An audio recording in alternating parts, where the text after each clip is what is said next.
Hi, my name is Stephanie and I'm currently based in Singapore.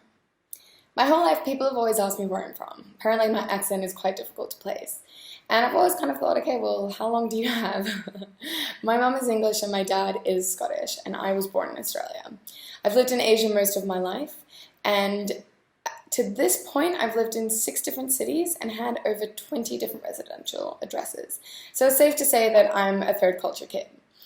And when I actually heard that term for the very first time, I was so excited because I was like, oh my god, there's actually a terminology for what I am. And now when people ask me, I'm going to have an answer. And luckily for me, it was the wonderful girls at the Change School who first introduced me to that term. So thank you, Grace and Salonia. I am the founder of the Wedge Asia, and Green is the New Black. And it's really my mission to raise consciousness in Singapore and across Asia to help people to live more mindfully and thrive in their very best lives. So we run a series of events and to basically improve the way that we live, the way that we work and we consume, so we can all be happier, healthier, and live a more fulfilled life. So I think people have always had a thirst for knowledge. There's really no denying that. And with the plethora of information and ideas online, it's so easy to kind of get sucked into that vacuum. When I first quit my job in planning events around the region, I used to plan fashion weeks and events. I obviously was a new budding entrepreneur, not really knowing what I was doing, and I pretty much gorged on TED Talks and inspirational talks and blogs, as you kind of do in those situations and in a lot of other situations as well. So I was very overwhelmed with what I should and I shouldn't do and all these conflicting advices. And I really had decision fatigue, and I realized that I actually wanted to learn from people. I wanted to learn from, someone that's actually gone through what I'm going through and who can teach me something that I need to learn. And so that's really the whole idea of how we came up with the Wedge, a monthly kind of top-up of inspiration, knowledge, and action. And the reason I came up with those 3 words is because I kind of, having spent so much time gorging on TED Talks, I tried to dissect and understand what it is that people love about TED Talks. And there were 2 main things that came out for me. And one is they're super inspiring. And the second one was that you got knowledge from it. But I never actually did anything after I watched TED Talks. And so that's really where the action part came for me. And I really hope that when you are watching all of these things, that if you do actually want to make a change, you realize that you need to take action with it. And one of my favorite quotes in the entire world is by a woman called Marie Forleo. And it is, clarity comes from engagement, not thought. So I'm going to say that again. Clarity comes from engagement, not thought. So my understanding of what that quote means is that you're never going to get a clear idea and you're never going to understand something just up here. The real way that you understand is by engaging in the process, which means by taking action. So that's where our whole thing came up with inspiration, knowledge, and action. And that's why every time I learn something, I try to think, okay, what's one action that I can do from this? And I think when you're looking at personal development and you're looking at personal growth, you have to actually want to take action to make change. People talk about wanting to do this and wanting to do that, but unless you actually do something about it, it's just wasted words and breath. So I think that most people, kind of go on a path of self-discovery and a path of self-growth at one point or another in their life. Whether that's, when they're a teenager and they discover TED Talks for the first time, or in their late 20s like I am right now, or maybe they're having a midlife crisis and they decide that, they're ready for change. They're ready to do something about their lives. And I really wish that this kind of idea of mindfulness, about lifelong learning, about personal development, was instilled to us at a much younger age when we were probably still in school. And so when I first came across the Green School in Bali, I was really inspired because that's exactly what they're doing. They're making the youth of today aware of the real state that the world's in and giving them and empowering them with tools and knowledge so that they can actually make a difference about it. And what I love the most is that for their graduation, they all have to do a TED-style talk. And it has to be about something that they're passionate about and something that's going to improve the world. And I just thought that was so incredible to empower students and youth of today with not only the knowledge to actually do something, but also the skills to communicate that in a way that we can communicate in our world today, which is, of course, by doing it through video. It is, of course, by doing talks. It's by connecting with people. And another one of my favorite quotes is that people will forget what you did. they'll forget what you say, but they're never going to forget how you make them feel.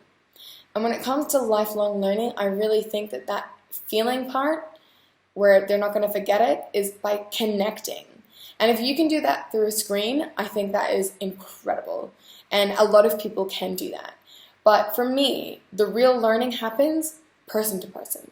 You know, when you're sitting with girlfriends and you're getting their advice, or where you engage in something incredible like the Change School, and you maybe go on their yearly retreat and you connect with other people and you make that change. It's about connecting, and then it's about taking action. And I think that's the thing that a lot of people forget about. So yes, self-education is important, and yes, life learning is something that I think everyone should make more prominent in their decisions and in the way that they go about their life. But navigating through it, I think it's just taking one step at a time. It's about kind of dissecting your life and being like, okay, where am I right now? And being kind to yourself. Like, we spend the most time with ourselves than anyone else. So why would we be cruel? Why would we be mean to ourselves when we're at the end of the day, we're all we've really got? So I kind of look at that differently and think that, I'm going to treat myself nicely. I'm going to be kind to myself, and I'm going to dissect my life and figure out, okay, what isn't working and what would I like to fix? And then I'm going to find people, and whether that's online or whether that's in person, to help me to fix those things. And I'm going to work my ass off and take a lot of action to do that.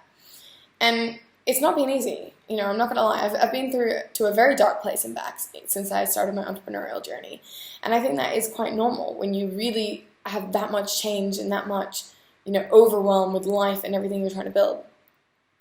But it really comes down to, wanting to improve certain aspects of your life and making that change and taking that action yourself.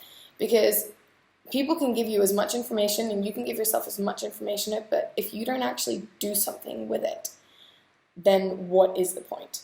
So I think when it comes to lifelong learning and navigating through, it's about deciding what's important to you and what do you want to fix, and starting with one step at a time and building on that, because it gets addictive. It really does, in all the good ways. When you start working on one thing, let's just take meditation, for example. Starting with meditation because you want to maybe get more grounded, be more present, find and tap into that inner peace that I know every one of us has. So you start with meditation, and then maybe you get into a gratitude. You do some daily gratitude. And then maybe you can discover affirmation, and then you can maybe do some mirror work. And sooner or later, you're doing all these things as if it's like washing your face and brushing your teeth in the morning. And that's, I think, where we really get the life learning, when you change your habits, you rewire your brain. And that's when I think it gets very exciting. So going back to this bigger idea of a global citizen. For me, a global citizen mindset is having no borders. It's having no limitation to what you can do. I truly believe, and it's corny as it sounds, we can actually do whatever we set our mind to.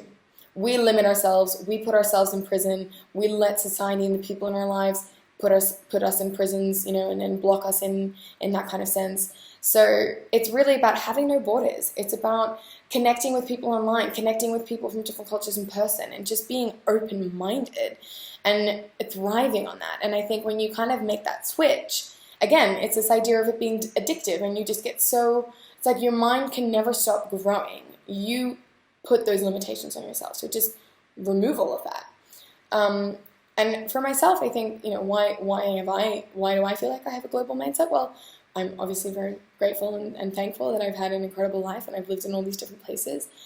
But I also am very, lucky that I've had open-minded people around me.